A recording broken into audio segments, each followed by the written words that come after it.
ini kok nggih Bu nggih. Merasa kalau apa yang dilakukannya itu benar. Kadang sing enom terus merasa juga kalau hal yang dilakukan lansia itu seharusnya tidak dilakukan begitu nggih Bu nggih, karena mungkin wong wis sepuh kok ndadak aneh-aneh, kadang ngoten niku nggih Bu nggih. Nah, itulah yang mungkin nanti bisa dijadikan cara-cara mengatasi permasalahan seperti itu. Kita lanjut ya ibu-ibu.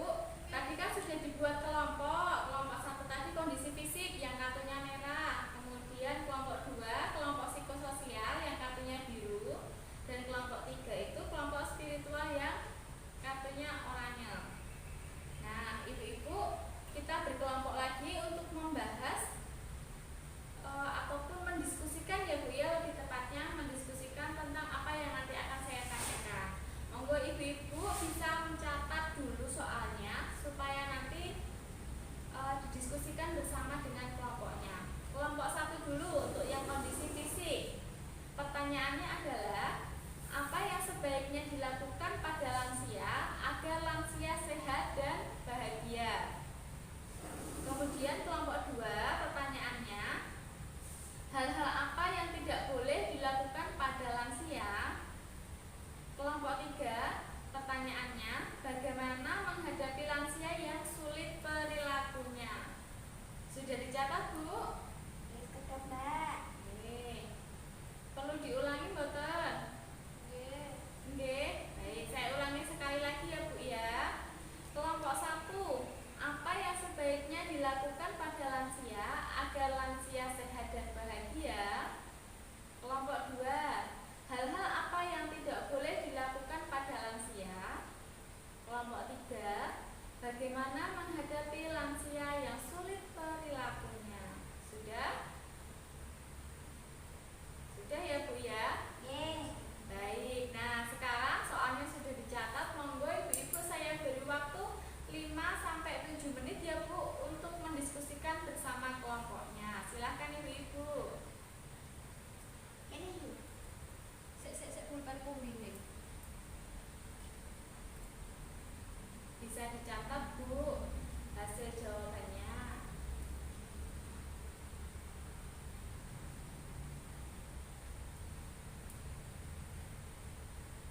Sudah belum Bu?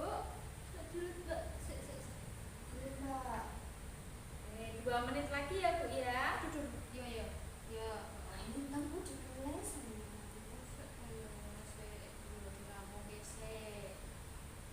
Nggak apa-apa Bu, kalau ada yang belum saya tunggu. Sudah? Sampun. Bisa kita lanjut untuk pembahasan ya ibu-ibu nggih? Kelompok 1 sudah? Pun Mbak. 2? Sampun. 3? Ini Mbak sampun. Ya, baik. Nah, kita membahas yang pertanyaan pertama dulu. Nanti kelompok 1 yang menjawab nggih ibu-ibu. Apa yang sebaiknya dilakukan pada lansia agar lansia sehat dan bahagia? Monggo kelompok 1 dijawab. Aku pokoknya lain. Kamu kacamata semangat. Keri ya. Jadi agar lansia sehat dan bahagia, yang perlu dilakukan itu Mbak, ikut senam lansia lho nek nggone Pak Duko. Oh iya, kemudian ada lagi Bu. Terus sok dijak jalan-jalan pagi sama keluarga. Nek misal apa Setu po Minggu nek praine kerja ngono kae dijak menghabiskan waktu bersama ya Bu ya. Terus nek apa mendukung hobine lansia, nek lansiane seneng apa Mbak mau jenenge? Apa? Nek senengane kayak nek gawe apa Mbak kembang-kembang ngono kae lho Mbak. Karya-karya ngono kae lho, kae yo didukung, dicepake bahan-bahane ngono lho Mbak. Kok nek mbok kuwi senengane masak kae lho Mbak. Iya Bu. Oh ya wis, nek lagi pengen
brambangi ngoten nggih Bu nggih, biasane dikirane anake galak, padahal mungkin anake bentak iki ya karena sayang saking peduline ya Bu ya, tapi mungkin pembawaannya yang kurang tepat. Sensitif lho Mbak ya. Nggih Ibu. Nah, terima kasih Bu. Terus kemudian kelompok 3. Monggo Bu, bagaimana menghadapi lansia yang sulit perilakunya? Diskusinya seperti apa tadi? Ya, untuk menghadapi lansia yang sulit perilakunya itu yang pertama harus sabar, Mbak. Terus ya nek nyerateni wong tuane iku nggih sing telaten ngoten. Lalu harus apa ya Mbak nggih mengendalikan emosi itu loh Mbak. Ya. Pinter-pinter mengendalikan emosi. Lajeng tidak mudah tersinggung. Oh iya, betul ya Bu ya. Kadang memang kita sing enom niku kudu sing ngomong nggih Bu nggih. Ngalah ngoten lho Bu. Betul Ibu. Baik, terima kasih untuk ibu-ibu yang sudah berdiskusi, kemudian juga sudah mengutarakan pendapatnya. Tepuk tangan untuk semuanya dulu Bu. Terima kasih. Nah, sekarang ibu-ibu, dari hasil diskusi ibu-ibu tadi, saya juga akan memberikan sedikit ataupun beberapa kesimpulan ya Bu ya. Hal-hal berkaitan dengan hal-hal yang boleh dan juga tidak boleh dilakukan terhadap lansia. Nah, nanti ibu-ibu bisa sambil membacanya di sini ya Bu ya. Saya balik dulu. Akan boten Mbak? Satu Ibu.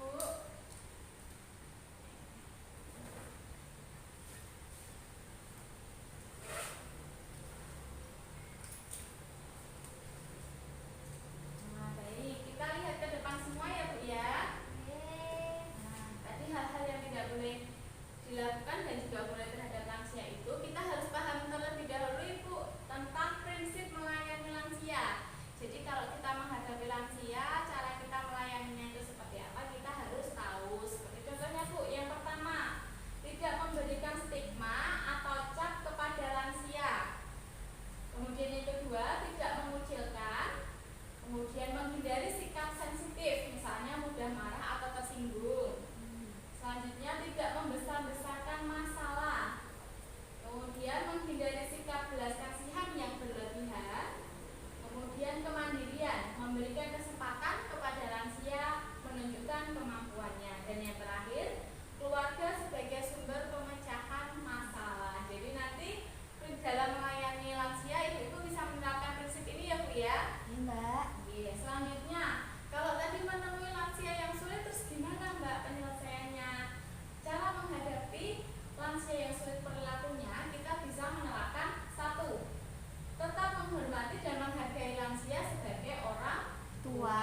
Kedua, bersikap sabar dan bijaksana terhadap perilaku orang tua atau lansia. Ketiga, memberikan kasih sayang dan menjadi pendengar yang baik bagi lansia. 4. Melakukan pendekatan pribadi, misalnya dengan meminta nasihat pada orang tua atau lansia. SKSD ini kok gitu nggih, sok kenal sok dekat gitu nggih.